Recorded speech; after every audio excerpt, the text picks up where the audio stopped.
Thank you guys for coming. So today we're going to be starting a new part 3, which is the History of Ocean Providence. And today we're going to be talking about Section 1, Ocean Era, Age of Women, and Pacific Rim Era. So to start off with a quote first. From now on, the biggest issue in the world will be who is leading the tourism industry. That time will come. The distribution channels in the economy will become firmly established through other industrial bases. However, the distribution channels of the tourism industry move quickly, circulating all the time. Its potential for expansion is enormous because of its circulation, and there is no place that is excluded. To build that foundation, I'm preparing to build condominiums in Swambo and Bugok.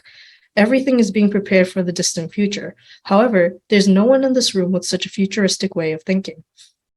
So we know from, a lot of speeches that True Father gives, right? He has a very futuristic way of thinking. He thinks about the big picture. He understands the trends of the world, right? So, until now, there might not have been a lot of people or anyone really who actually had the similar thinking pattern as True Father.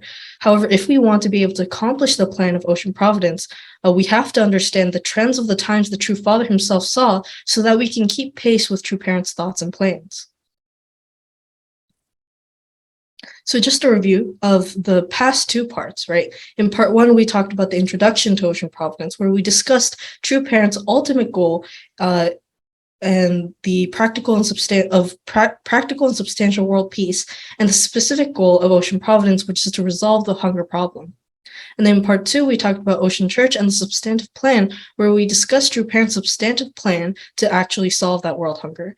And in part 2.2, we specifically discussed, this hope and the expectation, and also the lamentation of True Father with regards to this plan. Now, in part 3, which is the history of Ocean Providence, we'll be further looking into the current situation by exploring some of the history. So let's begin, right? So we know that Ocean Providence began in 1960s, but before we actually go into the legitimate history of itself, we will first explore, why are we entering the ocean era? What is the Pacific Rim era? What exactly is the age of the hobby lifestyle, and how does the age of women come into play? So these are all eras, ages that True Father has mentioned multiple times in speeches before. However, not many people actually understand exactly what that means. So we're going to be exploring these through these following 5 topics, right? 1, why are we entering the ocean era? 2, what must we do in the ocean era? 3, what is the Pacific Rim era? What is the age of hobby lifestyle? And finally, what is the age of women? So first off, why are we entering the ocean era? And why should we even care about it? So True Father, many times in many speeches, talked about this ocean era that's coming, ocean era is coming, right? He kept saying this, right? In his autobiography and other speeches, he mentions this age of ocean countless times. However, why do you think the ocean era will come? Or why do you think True Father says that the trend will be that this ocean era will come? And what does that have to do with us, right? Unification Church, what do we have to do with it? So let's take a look at some of True Father's words to find out. So True Father talks about the age when the oceans will be fought over, right? What does that mean? Well, True Father explains, who will be the owner of the oceans in the future? If a great cataclysm were to occur, land can rise up out of the middle of the ocean, where land that is currently dry can sink into the ocean. If a landmass greater than that of the United States appeared in the middle of the Pacific Ocean, who would be its owner? No one can say this kind of thing is not possible. Nobody knows when such a thing could happen. There are also volcanoes at the bottom of the sea. If there was someone who could say everything outside 200 nautical miles from my coast belongs to me, then there is no problem, but no such person exists. Nevertheless, the time will definitely come. The day will come when people will fight over the ocean. At that time, the people who want to be the owners of the ocean will need to have a dauntless pioneer spirit. There's no other way to become the owners of the sea. So we're now in this time, right, when the nations are competing for territories and resources in not just land, but on the ocean as well. And in 1983, True Father said that there will definitely come an age where people fight over the oceans. And if we look at today's world, we can see that actually happening. Now, why is it that humanity wants begins to fight over the ocean, right? What is it about the ocean that makes people start to compete over it? Well, Truffaut explains that the Earth where we live is covered by more ocean than land. The United States has 2 oceans and therefore plenty of fish. Also, beyond the 200-mile limit, no country has territorial claims on the ocean. Anyone can go out to catch fish. In order to start a farm or raise cattle, we would need to buy land, but there is no need for that in the ocean. All we needed was one boat, and we could go as far as necessary in order to catch fish. The ocean is filled with things to eat. Also, on the ocean surface, there is an active shipping industry. Ships carry things made in countries all over the world to be sold everywhere. The ocean is a treasure trove that guarantees humankind a bright future. So as we can see from this quote, right?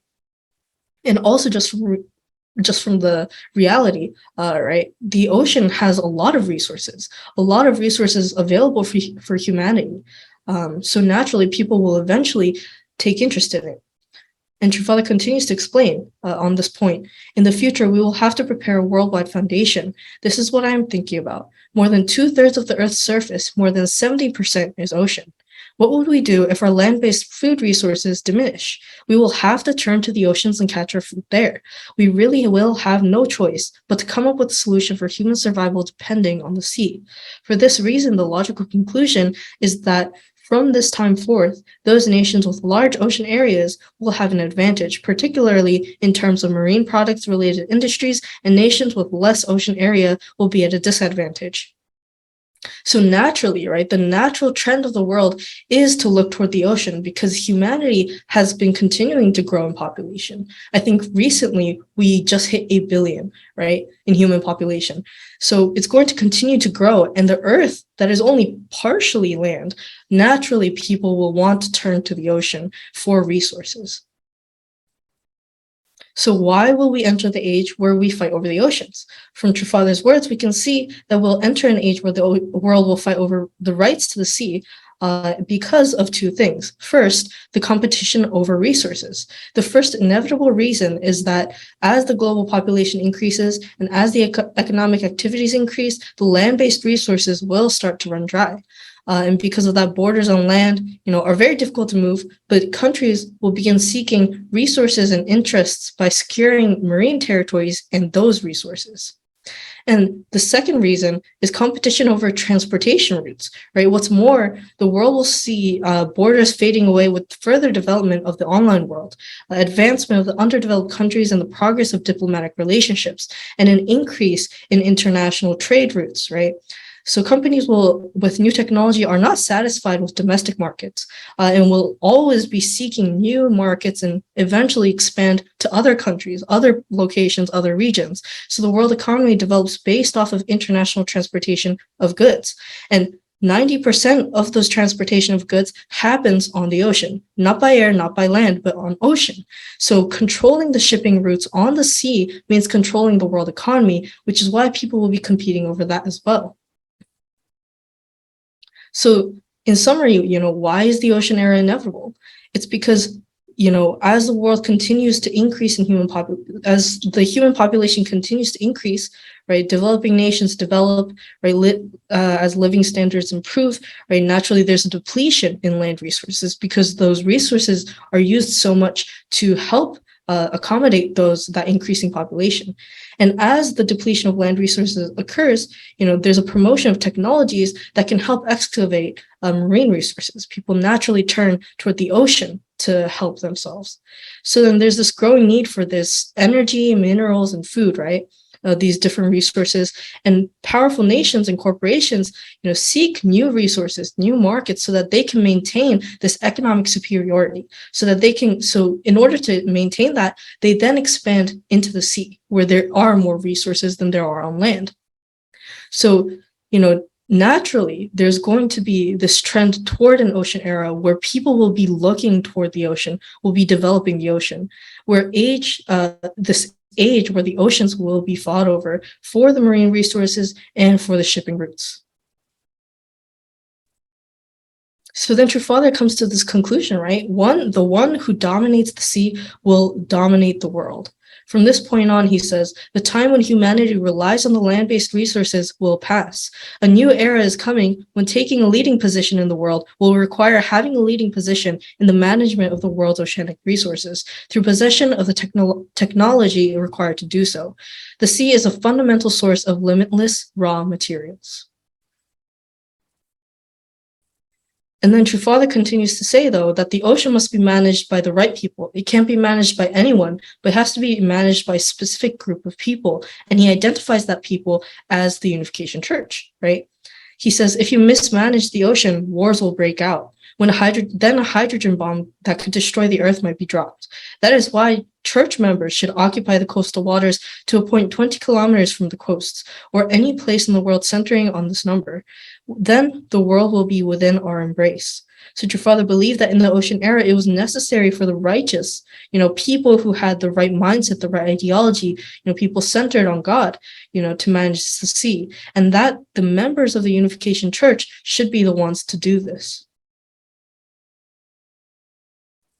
He, continues to say that the oceans are really God's blessing that was prepared for his followers, for Unification Church.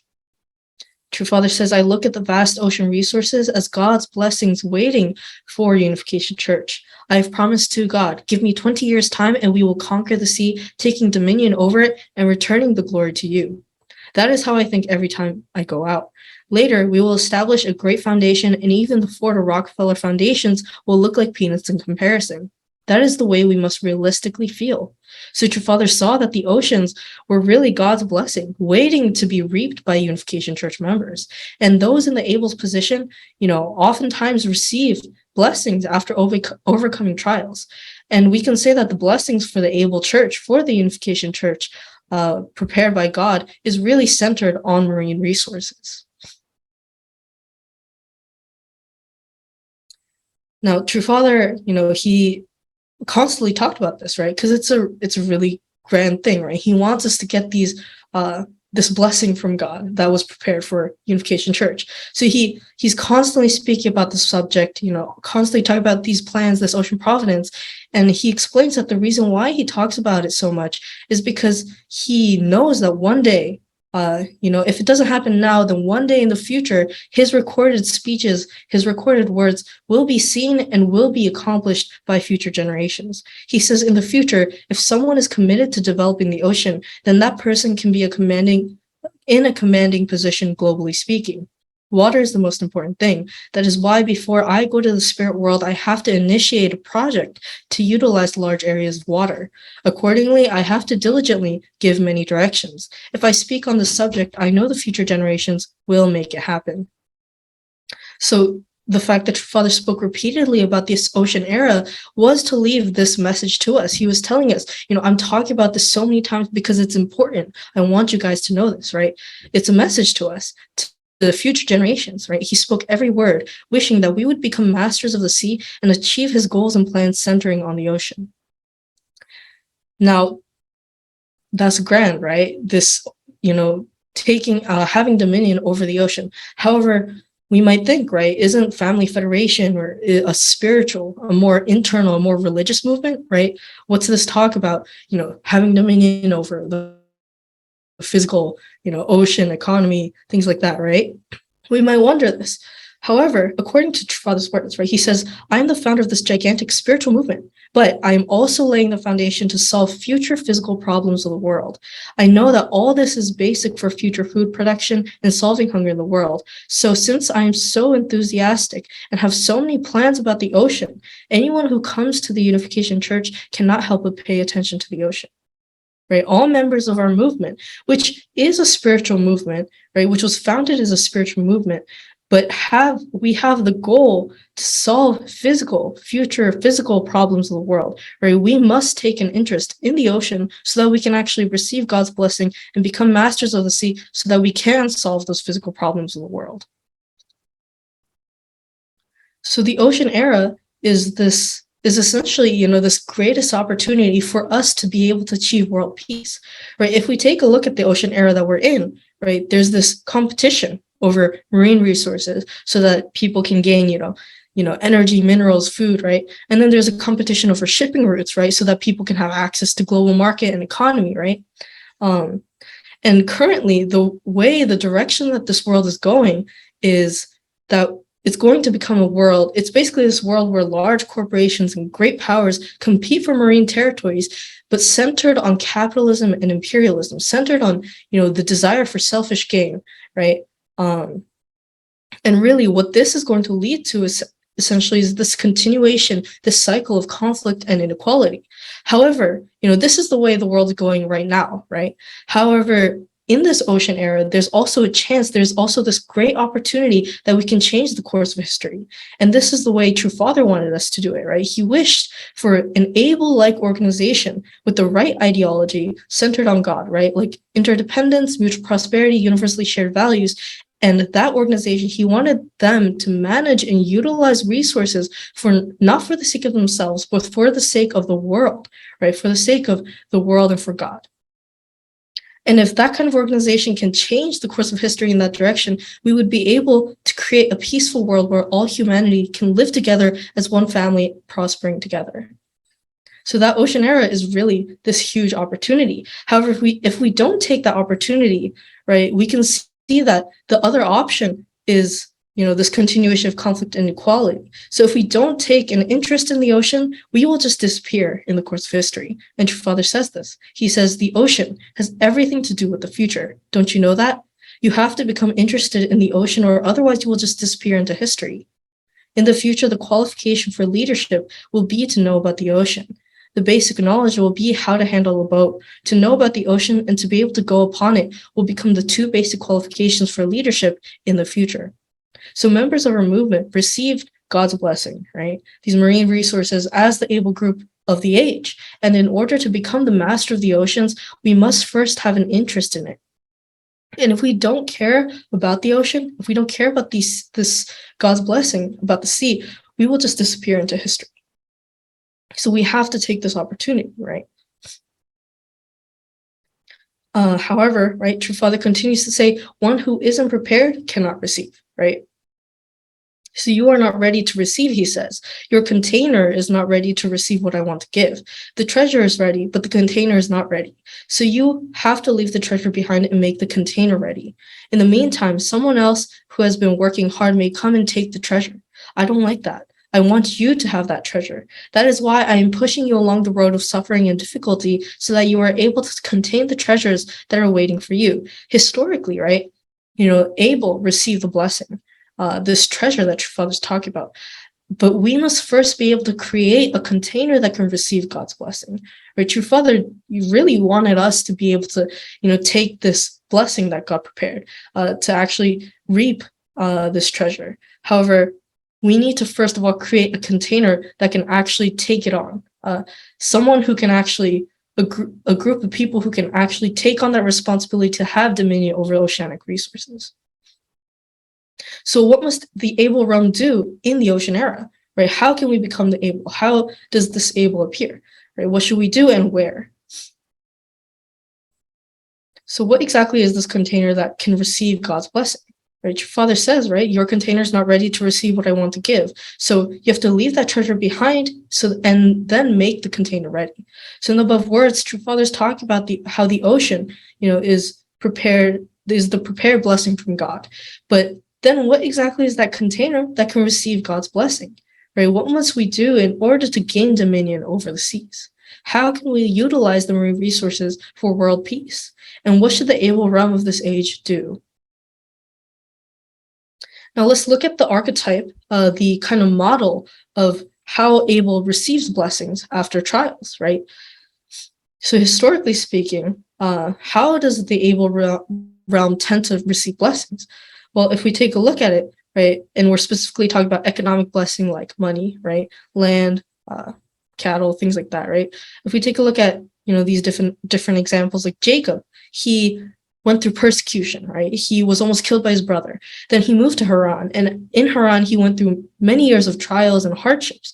And after going through those trials and hardships, he received great blessings, right? He received a lot of cattle, a lot of money, right?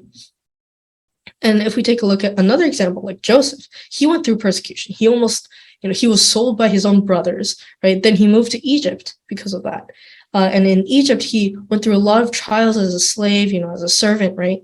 But after those many trials, he eventually received blessings, where he became the right hand, the advisor of the Pharaoh, and had a lot of economic and political power. And then there's also not even biblical, but Puritans in North America, where they received a lot of persecution in Europe.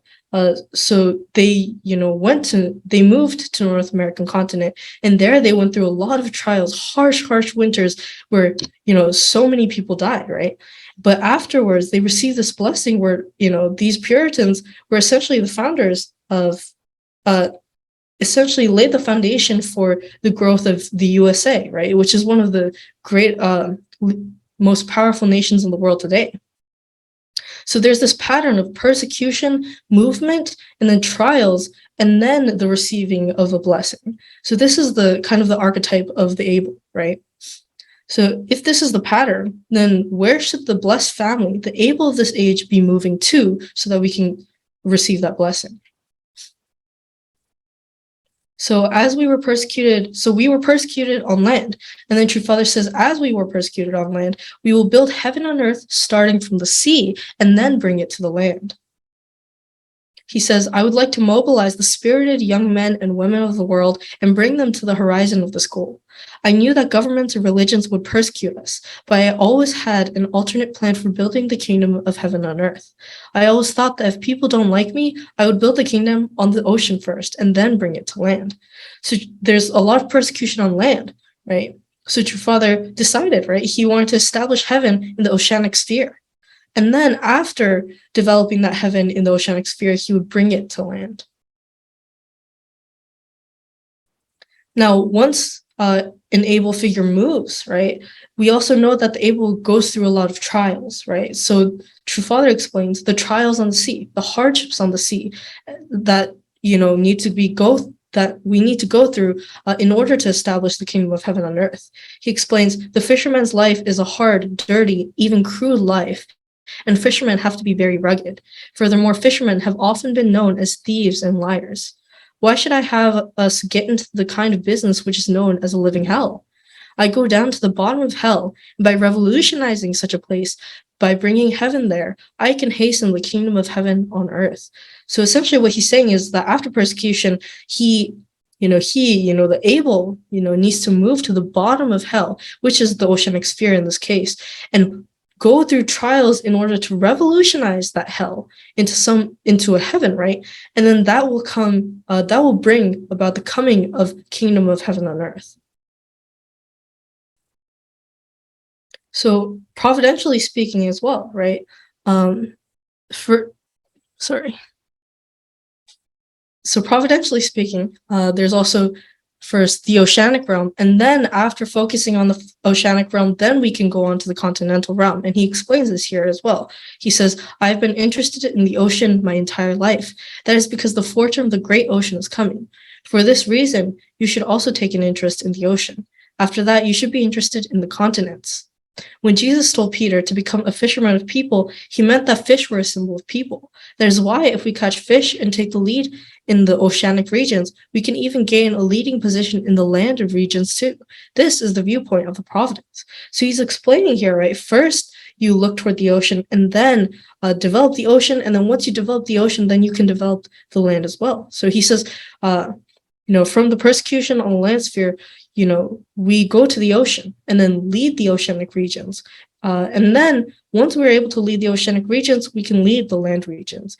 And in Jesus's case, right, humans are fish are a symbol of people. So once you're able to, I think True Father, when he was talking about this, he had this plan to take ownership of and have dominion over the fish, right? Over this fish, this symbol of people. And once he's able to do that, once we're able to do that, then we can take ownership of the land, have dominion over the land as well. He also says that the Marine Business Foundation is the qualification to enter heaven, right? I'm thinking that once a marine products enterprise develops in each state, we will build a condominium at each location. After building them, I should have people from these 4 nations, the Japanese, the Koreans, the Americans, and the Europeans, centering on the Germans, live together in one household. They may have different jobs, but they should return to the house and have their meals together, do other things together, and be trained in the way of living as one family. Those who cannot achieve a passing grade in such a lifestyle will not be able to enter the sphere of the ideal, the kingdom of heaven on earth in the future. They will not have the qualifications to enter heaven. That is why I am doing this now, in order to create the foundation for such a life. So essentially, once we, establish this marine business base, right, there's this national cooperative lifestyle that we can live. And once we're able to do that, we will be able to enter the sphere of the ideal kingdom of heaven. Now, True Father says, I want unification members to live prosperously, right? As a note, right, this is what he wanted for us. He's our Father, right? And he wants us as his children to be happy, to live a good life. He says, I have also designed and built the best boats in the world. I will also build a submarine that can carry 5 people and go anywhere under the ocean, under the sea. In the future, we will have to live in the water. That is why I'm doing this. I also want our Unification Church members to live prosperously. So he wanted blessed families to move, to be able to live in the water, so that we can live prosperously in the future. And he says that coastal areas are where the base for the future Unification Church will be, right? The future leaders of the world must understand how to keep and preserve the oceans. The time is coming when humankind will invest and devote all its powers, cultural identity, traditions, and national resources into developing the riches and treasures that lie at the bottom of the sea. However, the key point is who will be in the commanding position in the ocean areas to pursue that development. When I am faced with this problem, I ask myself, as the founder of the Unification Church and true parent responsible for human history, what base of operations am I going to leave for the future of the Unification Church? That base will not be in urban areas, but at the coast. Now, God's blessing cannot be attained until you go through the most difficult path, right? There needs to be, we need to go through a lot of trials, right, as able in order to receive those blessings. So True Father says, if you read the speech from when I began Ocean Church, you will see how serious and how important that message was. However, even after I gave that kind of explanation, many of them since that time went away from this Ocean Church activity. It's a shame, but I cannot give up. Even though I wanted to give this to American young people, they didn't catch their opportunity. So I had to bring young Japanese members to do the job. In order for you to find the most valuable and precious treasure, you have to go the most difficult path. And that's true, right? So True Father is saying, for us to receive that blessing, that treasure from God, right, we need to go through that difficult path, those trials. So the able of the current age must be headed to the realm of the ocean, right? Clearly, because True Father received persecution on land, right? He attempted to proceed with providence from the realm of the ocean and designated the coastal ocean industry base as the base of operations for Unification Church members, right? And this kind of relates to what we were talking about in part 2.2 of the series, if you want to go back to that one day. And it can be said, right, that in order to receive these blessings, these marine resources that God had prepared for the able of this age, Unification Church, right, it's necessary for us to go to the oceanic realm and build an ocean industry base after many trials and tribulations there, right? As well as that, we also know, though, that Able does not just keep the blessings to themselves. So we as Able, who receive these blessings on the oceanic realm, right, once we receive those blessings, we have to connect that to the realm of the king, to the realm of the land, right, in the form of solving the world's hunger problem. So by gaining the blessings, right, these marine oceanic resources, we must use those blessings and share it with those on land and solve the hunger problem. And by doing that, we can achieve, the goal of Ocean Providence and world peace, right? So essentially persecution on land, then we move to the oceanic sphere. Then we go through trials on the oceanic sphere so that we can receive the blessings in the oceanic sphere. And then we use those blessings to help and return back to the land sphere. Now so that was the ocean era, right? Why ocean era? Why it matters to us, right? What we're supposed to do there as Ables, right? But True Father also talked about something called the Pacific Rim era, right? Which sounds a lot more specific than ocean era, right? So what exactly is that? So in order to answer that question, we can first take a look at where true parents had invested into with regards to Ocean Providence. And if we take a look at it, right, they invested a lot in this Pacific Ocean area, right, and this Pacific Rim area, right, and rim refers to the edge of a circle, right. So we can see there's like this. True parents really invested in these areas, right, around the Pacific Rim, Pacific Ocean area.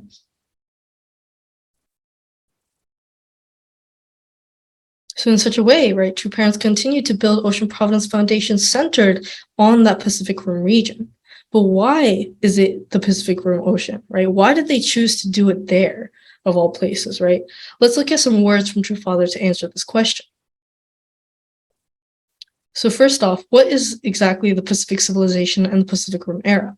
Well, True Father says in the Divine Principle, next, the essences of civilizations born on the shores of rivers and seas should bear fruit in the Pacific civilization to which Korea belongs. The river civilizations which arose on the shores of the Nile, Tigris, and Euphrates River passed on their cultures to the civilizations in the vicinity of the Mediterranean Sea. Greece, Rome, Spain, and Portugal. These bequeathed their fruits to the civilizations on the Atlantic Ocean, notably Great Britain and the United States. All these fruits will be harvested in the civilization of the Pacific Ocean, which links together the United States, Japan, and Korea. So according to this just one paragraph in the Divine Principle, we can see that the providential course of history has been kind of going west, has been traveling west, right? From river civilizations to the Mediterranean civilization, to the Atlantic civilization, and then to the Pacific civilization. So the term Pacific Rim means that it surrounds the Pacific Ocean, and the Pacific Rim era can be said to be the age of the nations surrounding this Pacific Ocean, especially the United States, Japan, and South Korea. So to explain and to dive further into this, right, the human civilization we understand began from great river regions. Right, True Father explains, ladies and gentlemen, if you carefully examine the progress of history, you will undoubtedly discover God's plan and sense, his presence as he tirelessly works behind the scenes. Consider the history of civilization, which began centering on 4 of the world's greatest rivers. We are familiar with the Egyptian civilization centered around the Nile River, the Mesopotamian civilization between the Tigris and Euphrates, and the Indus civilization on the Indus River, and early Chinese civilization centered on the Yellow River. So True Father is saying here that, God works through history, right? History isn't random. The course of human civilization is not random. So we can see that God and human civilization really started centering around these great river regions. And then from those river civilizations, we can see a progression toward the Mediterranean civilization and then toward the Atlantic civilization. True Father explains this. He says civilization shifted over time to the shores of the Mediterranean Sea, where the Mediterranean peninsular civilizations flourished in Greece and Rome. History continued to progress, and the European continental civilization emerged. This continental civilization, in turn, became the fertilizer for an island civilization, Great Britain, to flourish in the Atlantic sphere. The British Empire, which dominated the 7 seas and wielded its might as the empire on which the sun never sets, passed its splendid culture on to North America. We know these facts from history. So we can see that, from the Mediterranean, which was Greece, Rome, it then went to Atlantic civilization, which, was Great Britain and America, right? And then from the Atlantic civilization, we can then see a trend toward the Pacific civilization. And True Father says this. He says, ladies and gentlemen, it is in the present time that the issue of the development of civilization becomes important. Civilization has completed a circuit of the entire globe and has now arrived in the Pacific sphere. Human history has now come to the point in this providence where it should conclude and reach fruition through the Pacific Rim region. So we can see that the course of civilization has been going around the whole globe, right? Circumnavigating it, right? And True Father is explaining that it is in the Pacific civilization that, the history will culminate, that it will blossom, right? So this is kind of a visual of the transition of human civilizations. So first it started off with river civilizations, right? The Nile, the Tigris, the Euphrates, Indus, and the Yellow River. And then it goes on to the Mediterranean civilization. Then from there, it travels to the Atlantic civilization centering around the Atlantic Ocean. And then it goes to the Pacific civilization centering around the ocean, the Pacific Ocean, right? And we can see this trend throughout history. So now we're going to take a deeper look at this process, right? As civilizations move from the Mediterranean to Atlantic to Pacific, right? So the Mediterranean civilization, first of all, we discovered developed from Crete Island, right? And your father explains from 2000 BC, the Minoan civilization flourished on the island of Crete, succeeded by the Mycenaean civilization on the Greek mainland. By the 11th century, these civilizations had created a Cain-type Hellenic civilization whose guiding ideology was humanism. So if we look at the development of the Mediterranean civilization alone, right, it began with the Minoan civilization on a small island of Crete, which was an island civilization, which then was followed by the peninsular civilization of the Greek peninsula, and from there expanded and gave birth to Rome on the Italian peninsula, expanding eventually to the Roman Empire that spanned across Europe, which was a continental civilization. So we can see this kind of pattern, right? So from Crete, an island civilization, to the Greek and Italian peninsulas, to a peninsular civilization, and from there to the Roman Empire, which was a continental civilization. Right? So if we take a look at this, right, the Minoan civilization was a maritime civilization that flourished between 2000 and 1500 BC, and it flourished through Mediterranean trade, and it's one of the oldest European civilizations in the area. And the Minoan civilization fell around 1100 BC. But then Athens and Rome began to flourish several hundred years later after 500 BC. So we can see that from an island, once this island civilization began to die down, the next growing civilization was the peninsular civilization, which is Greece. And then from there, we know that it went to Rome, and then eventually the Roman Empire.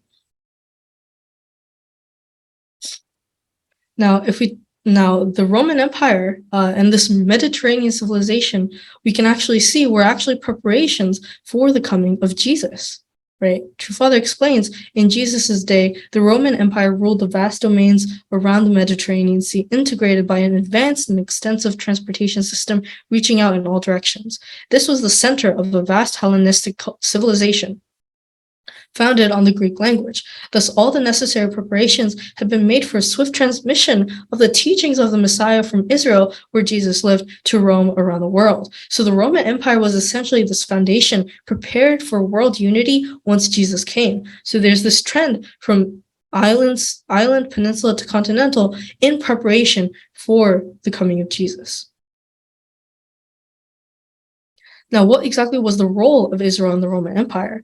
Well, True Father explains that since the Roman Empire was established as a king-type nation representing the satanic world, it was able to lay the foundation to issue commands over its global domain, based on its cultural sphere in the Mediterranean Sea. God's will was to restore through indemnity the nations around the world and establish the kingdom of heaven of his desire by raising up Israel as the able-type nation and having it subjugate the Roman Empire, which was in the position of king. So at the time of Jesus, Israel, right, which was under the dominion of Rome at the time, right? Israel was meant to unite with Jesus and become this able-type nation. And then the Roman Empire, which in relation to Israel was the king, right, was meant to unite with them and essentially follow Jesus by following Israel. And then through that, essentially would help unify the world, because the Roman Empire at the time had such great power over the world, right?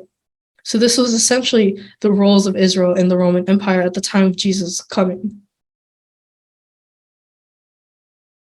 So we can see that, however, we know that didn't happen, right? The world was not unified, centered on Rome, not centered on Jesus, right? So from Rome, it went to the England island civilization and then to North America, Right? True Father explains, God moved the sphere of world civilization from the western continent through the Mediterranean Sea, centering on the Nile River, through Rome, and then Britain, to form the continental civilization of America, and then onto the Pacific civilization sphere. At that time, many Catholics were falling away from the Vatican in Rome. Based on their desire to follow God, the Protestant Pilgrim Fathers boarded the Mayflower, and despite severe hardships crossed the Atlantic to reach America. So after Jesus' course had ended in failure, right, the civilization moved away from Rome, right? God's providence moved away from Rome, and then it moved to England, which was an island civilization. And then from England, that then expanded. It then moved to New England, North America, and then that eventually developed into the United States, which was a continental civilization. So once again, we can see that God's providence moves through this island, peninsula, and continent pattern. Now, if we take a look at, where the Pilgrim Fathers actually landed in Plymouth, lo and behold, it's actually a large peninsular region called New England. And they later laid that foundation for the continental civilization of the United States that God can work through later. And then we can understand, come to this understanding that the United States of America is the Second Roman Empire. Where True Father says, since the Roman Empire was established as the king-type nation representing the satanic world, it was able to lay foundations to issue commands over the global domain based on its cultural sphere in the Mediterranean Sea, and that has been repeated for 2,000 years, and today America stands in the position of Rome. Now, is it a good thing? That Jesus was killed? So the United States is now the platform prepared for the second advent to unify the world, just like how the Roman Empire in the past was prepared at the time of Jesus. So just like how Jesus was meant to unite with Israel, and then Israel was meant to unite with Rome, and then create world unification, right? The second advent, true parents, they're meant to, they were meant to unite with Korea, this able-type nation, and then unite with the United States of America, and then create, world unification. So this was kind of the idea, the plan that the Providence was following. Now we know that there's, this trend continues to move forward, right? So now there's this global civilization moving toward Japan and Korea, right? The Providence continues to move in this direction. So the direction of world civilizations will develop as it makes a circuit around the globe. In other words, civilization moved from the continental civilization of Egypt to the peninsular civilization of Rome and Greece, then to the island civilization of Great Britain, and reached the continental civilization of the United States of America. The continental civilization is now moving west, crossing the Pacific Ocean, passing through the island civilization of Japan, and ultimately culminating in the civilization of the Korean Peninsula to connect with Asia. The culture consolidated there is of a high level and will create a new world. So as an island nation, Japan was the first in Asia to incorporate Western civilization. It will now be the age of the peninsular civilization. The Korean Peninsula is where the Oriental and Western civilizations become one.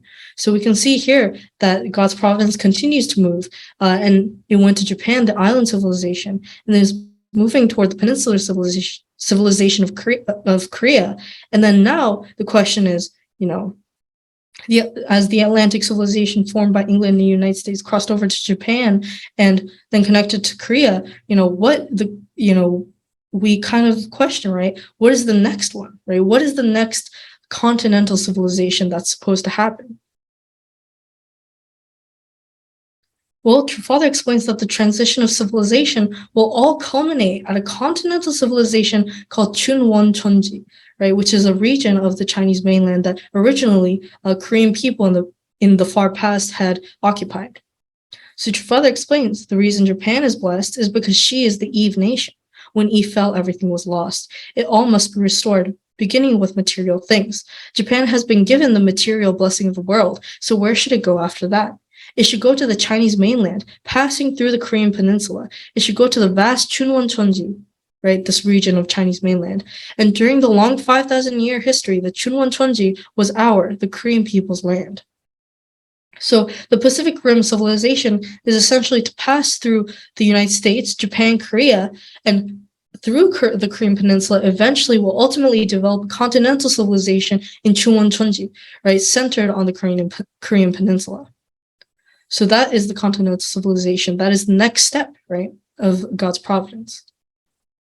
So the Pacific Rim era, as you can see, right, as you can conclude, is essentially this age of Asia. He says, in the future, the world civilization will most certainly return to Asia. The era of the Pacific civilization is approaching. Many people say that the future will be the time of the yellow people or yellow power. The world of the Pacific cultural sphere refers to Asia. In some way or another, that is how humanity will become in the future. Through our large weddings, 2/3 of the human population will belong to the yellow race, and the other third of the population will be a mix of mixed backgrounds. That is why, from now on, the world will advance into a time of the yellow people. I'm not saying this because I belong to the yellow race. I'm saying this because that is how the principle works. So he's saying that the Pacific Rim era will essentially be an age of Asia. And in that sense, True Parents establishing the Mongolian People's Federation also makes sense. You know, it's kind of a federation that some people were kind of like, why did he make that? But we understand that it's because he saw this future, right, of the world. Now, he also continues to say the civilization developed from Egypt to Greece and Rome to Britain and the United States and is now moving toward the Pacific region surrounding the Korean Peninsula. The era of a Pacific civilization is opening, bringing together Western science and Eastern spirituality. The leaders in this new era will be nations like Korea and its Asian neighbors. It is not by mere coincidence that Korea and Japan have been able to rise to international prominence in a short time. This development was a historical inevitability pointing to the Asian era. You know, Korea and Japan are really small countries, and yet they're very big, right? They have a very, big presence in the world, despite its small size. And True Father is basically explaining that this is thanks to the inevitable fact that the Pacific Rim era is coming, this age of Asia, right? And it's this place where, all things will culminate, all things will unify. So from the sphere of Pacific civilization, this global unified cultural sphere will develop. He continues to say the Pacific civilization is a prepared culture to create the sphere of influence for the father-centered ideology. This is where the unified cultural sphere arises to bring an end to a single consolidated culture. Consequently, the unification of languages, cultures, and nations will begin centering on that parent culture. Such a time has arrived. This will take place in succession from the Korean Peninsula. Now, he says, the United States, Japan, and South Korea are the ones they are responsible, and they must save the communist world and unify the world. But the United States, Japan, and Korea, which are on heaven's side, need to unite their resources and stand in the position of the faithful son who can welcome the prodigal son, the communist world, right? The latter son has fallen into a materialistic hell in search for a material utopia. This is the only way we can bring Satan to surrender voluntarily. God cannot make evil submit by striking it. He needs to induce it to submit voluntarily. When this time comes to pass, Satan will submit to heaven's side. The foundation on which he can fight will disappear both in heaven and on earth, and world peace will come into existence. Then Korea will become our homeland, with God at its center. And for the first time since God created the world, he will settle and build his foundation. The fight against Satan, which began so soon after the creation of the human world, finally will come to an end. The era of the Cold War, which began with the Korean War, came to an end at the time of 1988 Seoul Olympics. Now the way is open wide for Korea to lead the world as the central nation in the Pacific Rim era, with the teaching of Reverend Moon as its spiritual compass. So we can see now why it's so important that North and South Korea unite, right? There's the centering on the Korean Peninsula, we must expand into the Chungwon-chonji area. However, that Chungwon-chonji area currently is under dominion of the communist world.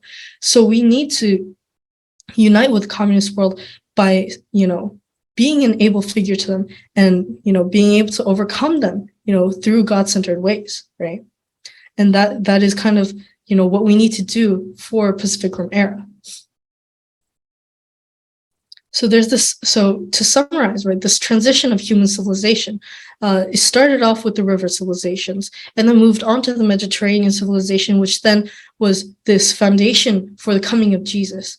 And then because that couldn't work out, God's providence then moved on to the Atlantic civilization, where it worked through England, New England, and then the United States. And then now in preparation for the second advent, and then now it's moving toward the Pacific civilization, Pacific Rim civilization, where it's working through Japan, the Korean Peninsula, and eventually culminate in Chunwon Chonji, which would be then the culmination of human civilization.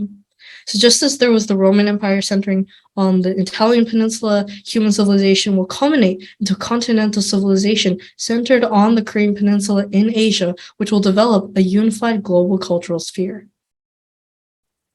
So the ocean era and the Pacific Rim era, right? What exactly is the relationship between these two? So we've entered this ocean era, right, where there's this competition over marine resources and transportation routes. And then there's also this Pacific Rim era, where civilization will move toward Asia, and an era where the United States, Japan, and Korea will properly manage these resources in the ocean era, in the Pacific, and lead the world to peace. So it appears that the purpose behind True Parents developing this ocean providence, mainly in the Pacific Rim region, was to build this foundation that would enable them to manage the resources of the Pacific, where the center of civilization will eventually be. So that's the Pacific Rim era, Pacific Rim age, and the ocean era, right? But now let's talk about the age of hobby lifestyle that your father also talked about a lot, and what relationship it has with the ocean. So what exactly is the age of hobby lifestyle? Your father often talked about the age of ocean, but at the same time, he also talked a lot about the age of a hobby lifestyle. So let's take a look at a couple quotes to find out what he meant. So he says that technology will develop and we will enter the age of leisure and tourism industry. He says the age of technological industry is an age where people do not work due to automated technology. Such a time will come. Even now it is that way. A machine works once the person pushes a button. There will come a time when only 3 or 4 machines can produce day and night all the products in a factory where thousands of people used to work. Then what kind of industries will grow? It would be such things as the entertainment and fashion industries, both of which fall under the broader category of the industry of leisure. In the future, there will come a good time for you to build an economic foundation. The third industrial age, the age of the leisure industry, will come. So the leisure and tourism industry are bound to develop. He continues to say, right, along with the leisure industry developing, he also says that urbanization will end and that people will begin to disperse, right? He says, I've recently begun using the term hobby business. This is not for gain or for benefit. Therefore, the age of urbanization will soon end and people will disperse more widely. The hobby industry is the only way to decentralize it. We must develop the hobby business. Now at this time, I am proclaiming the hobby business. Men are made to live centering on hobbies. So through the development of the leisure industry, through the development of hobby industry, he was planning to, disperse this urbanization and bring people to move away from these urban areas. And then he continues to explain that this age of hobby will be entered. We will enter that age of hobby once the food problem is solved, right? He says all people should have a hobby. In the future, people will not have any food problems, right? So he's saying that we have to solve these food problems. And once we do, then would you spend your time fighting with each other, right? Everyone needs to have some fun, he says. You should ride on a boat in the river and be friends with the fish by diving into the water world. You have yet to do these activities. This is why I'm creating this term hobby business now, right? He had this plan that once we solve world hunger, once we solve these food issues, we would be able to enter this age of hobby. And then he says that this is basically the ideal world, an ideal world that we live, where we live for one another and enjoy a correct lifestyle. And this kind of lifestyle will come if we are able to overcome the hunger issues. So in the future, the birth of a new international economic organization and a new order will bring incredible development. Thus, human beings will have enough wealth and free time to enjoy leisure. As a result, humankind will learn and understand about the greatness of nature. For this, we give appreciation to God as we try to overcome ethnic and national differences. After that, I'm certain that the ideal world will come and we will enjoy the true life, a life of loving and caring for one another. So Once we enter that lifestyle of hobby, we no longer have to fight for food. We no longer have to work for food. We're living a life where we can focus on the world, right? On nature and creation, and be able to live life loving and really caring for one another and being happy, centered on this hobby lifestyle. So essentially, right, we're entering right now this ocean era where we're competing over these marine resources and transportation routes. And in the Pacific Rim era, civilizations are moving toward Asia. And it's this age where basically the United States, Japan, and Korea have to correctly manage these resources in the ocean era of the Pacific so that we can lead the world to peace. And once we're able to lead the world to peace, where we solve, these different issues of world hunger, conflict, and wars and things like that, then we can we can enter this age of hobby lifestyle, where we enter an era of ideal world in which the world's poverty and food problems are solved, and all human beings will be able to live this hobby lifestyle, which is the originally intended lifestyle before the fall. So the right people to manage the oceans will first of all appear in this age of competition over marine resources and transportation routes. And if these abundant resources of the Pacific at the center of civilizations can be properly utilized for world peace, then problems of world poverty and hunger will be resolved. And then essentially the ideal world in which humanity engages in hobby lifestyle, the originally intended lifestyle, will come. So this is the course of the providence. This is kind of the plan the True Father had in mind for us all. Now we want to talk about kind of the ocean era representing the age of woman, right? So we talked about the age of ocean, the age of hobby industry, Pacific Rim era, right? Now we're going to be talking about the era of representing the age of woman, because we can see today that True Mother is the one leading the movement. So what exactly does the age of woman mean, and what does it relate to with Ocean Providence? So it's essentially the age when the power of women save the world through reconciliation. So True Father explains this through his autobiography. He says, throughout history, women have been persecuted, but I predict that this will change. The coming world will be one of reconciliation and peace based on women's maternal character, love, and sociability. The time is coming when the power of women will save the world. So True Father is predicting this world of reconciliation and peace, right? Where we're able to bring conflicting brothers, nations, religions, races to reconciliation through the power of women to bring about peace. So what exactly is this power of women? And at its core, it's really this motherly nature and this affinity toward love and caring, right? And the ability to reconcile children, brothers and sisters, right? He then explains that the age of women is not an age where women compete with men and win. It's not an age where women are fighting against men and trying to be better than men, right? This is not what the age of women is supposed to be. And he explains this. He says, unfortunately, today, many women's organizations apparently believe that standing in opposition to men is the way to demonstrate the power of women. The result is an environment of competition and conflict. The women's organizations my wife leads, on the other hand, seek to bring about peace on the principle that women should work together, take initiative, and empower one another across traditional lines of race, culture, and religion to create healthy families as the cornerstone of the culture of peace. So in this way, the age of women isn't meant to be men and women to be in conflict, right? Instead, the age of women is supposed to be an age where true families are established. What does this mean? True Father explains, right? The organizations she works with do not call for a liberation of women from men and families. Instead, they call for women to develop and maintain families filled with love. My wife's dream is to see all women raised as true daughters with filial hearts who can create peace at home, in our communities, in our nations, and in the world. The women's movement being carried out by my wife serves the goal of true families, which are at the root of peace in all areas of life. So he said that the correct form of women's right movement is for women to work for the world of peace centering on true families. So what does that mean, right? So women have this responsibility to protect true families and to practice love, right? By being raised, first of all, as true daughters with filial hearts, then to marry and become filial and devoted wives that support their husbands, and then to raise children righteously to become leaders who serve the communities. So this is essentially what your father said in the previous quote, right? Now, if you take a look at this, right, at first, it might feel that this is some kind of traditional and naive, old style way of thinking, right? Talking about growing up as filial daughters, getting married, supporting husbands, raising children properly, right? When we're talking about something grand like the age of women, right? Why are we talking about this, right?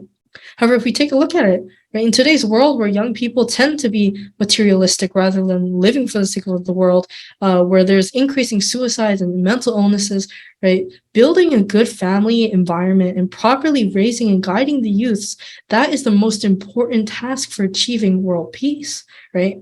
So in order to create a peaceful world, young leaders who serve society must grow up in a good family environment. And it is women that are at the core and that have the actual ability and capability and power to actually play this role to help this kind of thing develop. So then what is the age of women? In essence, right, according to Father's words, it is an age where the power of women, of motherhood, of love, and of affection will reconcile the divided world. And it's an age where women will protect true families and nurture future leaders who live for the world. So essentially, women have the role and the capability to create a future world where people can live together as one family and prosper together, reconciled in peace and loving one another in a very wonderful, loving family environment. So what is the relationship between all of this, right? The age of women, ocean era, Pacific Rim era, age of the opening of God-centered civilization, right? Your father says, now the oceanic era that represents the universal women's era has begun. The culture of the oceanic sphere constitutes the sphere of the original women's culture that transcends nations and oceans. In order to create this culture, the sphere of the Pacific Rim civilization should fulfill its mission as the main vehicle for successfully passing through the labor pains of birth as the revolutionary era of God-centered civilization, with all women becoming one in heart and body, centering on True Mother. Please take this to heart. So as True Father said above, ocean era represents women's era.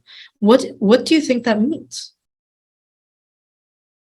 Well, the oceanic culture and the culture of women are both cultures of unity and reconciliation.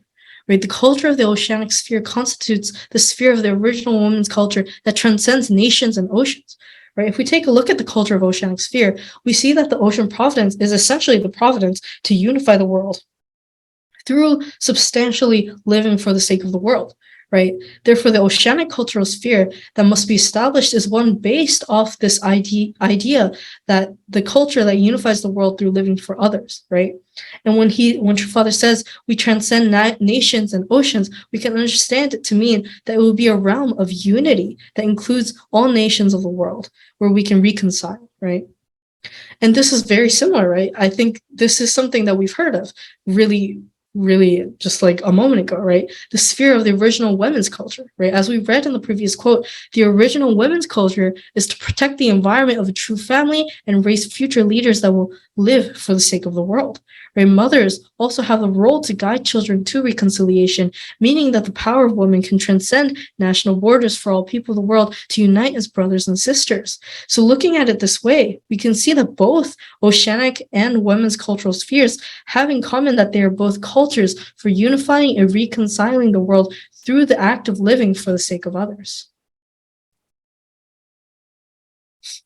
So God-centered civilization will begin in the Pacific Rim sphere. We also know this, right? In order to create this culture, the sphere of the Pacific Rim civilization should fulfill its mission as the main vehicle for successfully passing through the labor pains of the birth of a revolutionary era of God-centered civilization, with all women becoming one in heart and body centering on True Mother. Please take this to heart. So the Pacific Rim civilization is the place where the human civilization will ultimately culminate after its long history. And the aim is for the United States of America, Korea, and Japan to manage the resources on the Pacific correctly and guide the world toward peace. And then a God-centered civilization can it can be understood as the ideal civilization centered on God. So it can be said that this is the ultimate civilization that God's providence culminates to in the Pacific Rim civilization in that area.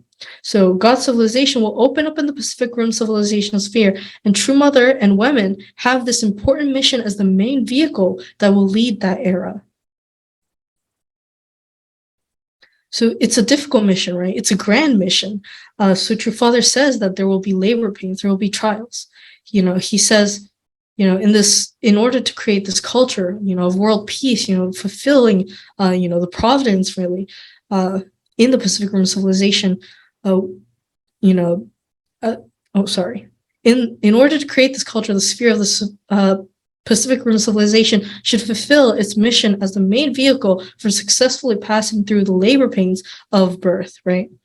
So it can be understood that it's a really difficult course, right? And there's going to be a lot of pain. There's going to be a lot of trials in order to lead the divided world to reconciliation, to build this ultimate ideal God-centered civilization. So True Father calls it labor pains.